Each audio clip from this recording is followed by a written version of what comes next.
And one thing, if you start to run a sentence, I could have done something more, you've got to be vigilant. You've got to go, well, what's the payoff? In this instance, the payoff is pain. I'm not going to run that sentence. And sentences are addictive. I mean, that sentence is going to crop up again and again, but each time you say no to it, it's going to be like an alcoholic saying no to alcohol. Each time you say no and don't run the sentence through your head, it's going to become a little easier till finally you reach a point where you won't run that sentence anymore. And you can look at every area of your life. Are you feeling guilty about something? Are you worrying about something? You're feeling self-doubt, lack of self-esteem?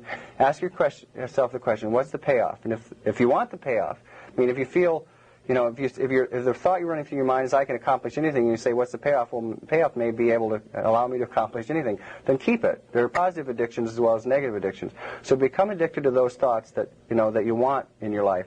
But if the payoff, you don't want the payoff, then you got to get rid of the payoff. Or you got to get rid of the tape, get rid of the sentence.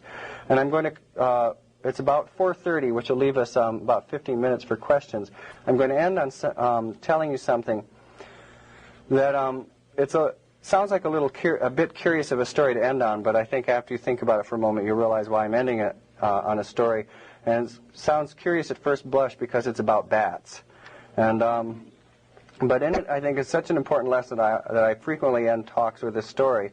I was reading a book about bats a while back, and I read a very interesting thing. It was discovered, bats, as you know, operate according to sonar. And so they can see in the dark. They don't have to have light to see. They can fly through caves with all these obstacles, and they can fly effortlessly. What was discovered in one cave where they were studying bats, they put a door in the cave, and all of a sudden all the bats started bashing into the door and dying. And I thought, well, how can this be happening? They have sonar. Why aren't they seeing this door? And reports of this kept coming in, that when that they set up some equipment in another cave and bats started flying into it. And I said, well, how is this happening? Finally, they performed some studies, and they found out why it was happening. And that is, they took a very large room, and they filled it full of obstacles. And they flew a bat through it. And the bat flew through effortlessly. It used its sonar to navigate around everything. Well, they flew the bat through about 20, 30 times, and each time the bat did it effortlessly. Then they moved the stuff around, and that's when the bat started hitting stuff. And so they thought, well, this is interesting. It took a while the bat to learn to fly around it again. What was happening is that the bat used sonar the first several times it did something, but then it started using just memory, so that it got so used to flying, knowing where the obstacles were, that it flew around them. And in fact, it was so accustomed to flying around them that even when they completely emptied the room, after it learned to follow this very circuitous course, it would continue to fly that circuitous course through. Well, in this, so they completely emptied the room after they taught the bats how to fly. And here they are, still flying around every obstacle that they thought was in there. And when I read that, I thought, well, that's the perfect metaphor for what we do in our life. Because what do? We learn that there's an obstacle. We learn there's something we can't do, or there's something that will affect us adversely.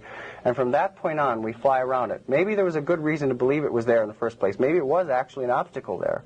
But then we stop using our sonar, in essence, and we only use our memory, and we continue to fly around all the obstacles that we think are still there.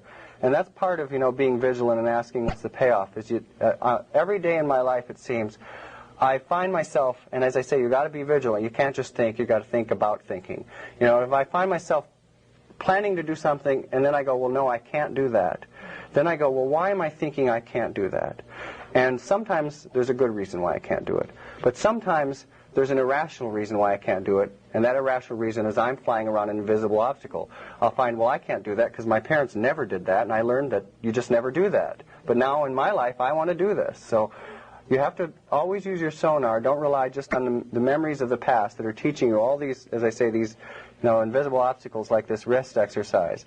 And always make sure, because most of us follow this circuitous path through life around what we think are obstacles, but really, like the bats in this experiment, we have this wide range of area where we could be forging entirely new paths for ourselves if we weren't so controlled by our habits and our beliefs and all these things that we think we're constructing there.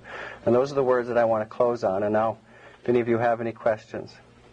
I have a question regarding when you're unconsciousness. Can that pertain to, can your unconscious mind grab the energy outside your body, like maybe dreaming, but it's not dreaming? You know what I mean? I don't quite know what you mean yet. Okay. Well, I just had an experience. This was years ago, and I was awake. Now I know I was awake. People are telling me, "Oh, you were dreaming." There are things that you're dreaming with your eyes open. But I'm like, how can that be? I was sore. You know, what they said, it was... Is it possible, is the experience too personal, or can you tell me what the experience was? No, it was actually, it was only like, I was in high school. It was years ago. And, and what it was, I remember one night, I was with a friend. I was staying at a friend's house. And I love horses. I just absolutely love horses. And we had a model. It was a black stallion, the model. And it was a full moon. And where I was sleeping, the window was open, and you could see the bright moon, the moon, what is it, moonbeam or whatever. It was very bright, and it just shone in the room, in the light. It was very bright, and it shone on the model, the horse. And I just kept thinking of, you know, the model. I'm just like, oh, I love that model. I love horses. Well, I went what I thought I was asleep, but I had my eyes awake. I was wide awake. All of a sudden, I just see the room around surrounded by horses, and I'm running with them. And we just kept running. It was dark, though, and I kept looking, and I still saw the model. I still saw the moon shining, yet the room, with the wall, was, you know, what is it, like the wilderness or something, you know, with all the horses and everything. And then suddenly it just like disappeared. And I saw my friend next to me, and I'm just like, what's going on, you know? And I'm just like, I must be dreaming or something. And I'm just, you know, I was like this time instead of flying down. And so I was like this, and I just kept staring. And right next to me, my friend happened to be a blonde, but right next to me happened just like that. Just like she's right there. I was like this, and all of a sudden I'm seeing a Belgian horse. It looks like a Clydesdale. And it had golden hair. And I'm petting it. You know, I'm just like, whoa, you know. And then all of a sudden, I'm just walking, and then I'm running. And then I come back, and then the Belgian's next to me, and I'm petting it because then I have the other two horses next to me. And I'm petting it, and all of a sudden, it just goes away. My friend's looking at me like, what the hell are you doing? You're petting me. You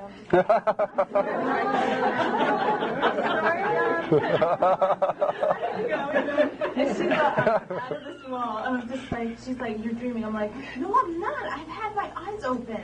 You know, so I'm just like, fine, you know. So I kept staring. The moon was still, it was still bright. It's just like I sensed something. And then this time I was in a position like this with my eyes open. And then all I saw was like black and the stars. I was in the wilderness again.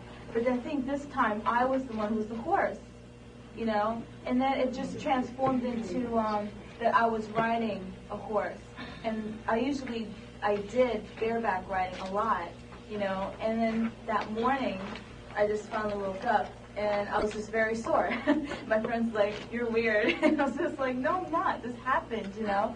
And I maybe spoke to one other person, two other people, that one person did believe me, and another person's like, you're dreaming. It's, you know, your mind is tricking you or something. So I don't know what... Well, let me make a comment on that. There's something that I also talk about in the book. The 12th century Persian Sufis had a very interesting take on things like this, because they said, first of all, they said that the imagination was as much of a sense as our sight, our hearing. Now we, in our Western culture, say the imagination is less real than reality.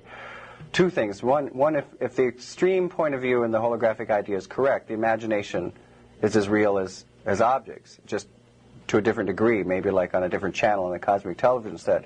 But the Sufis said that if you practice what they called creative prayer, you could create realities out of this imagination. And there was a Sufi, a scholar of the Sufis, a contemporary academic named Henri Corbin, who wrote quite a few books, and I quote his work in the book. And there was this word in Persian that they kept using that a lot of scholars had translated as imaginary, but he knew that it wasn't the same word as what the Sufis said when they used the word imaginary. And so he coined the term imaginal, because what the Sufis are saying is that when you imagine something, you can create things out of the imagination, but they're not imaginary, they're real, but they are created by the imagination. And so he coined the term imaginal to differentiate, to say they're not imaginary. And I talk to quite an extent in the book on imaginal things, that there are these sort of degrees of, if the universe is a hologram, there are these degrees of reality where we probably do have to expand our definition of imaginary and imagination and include a third term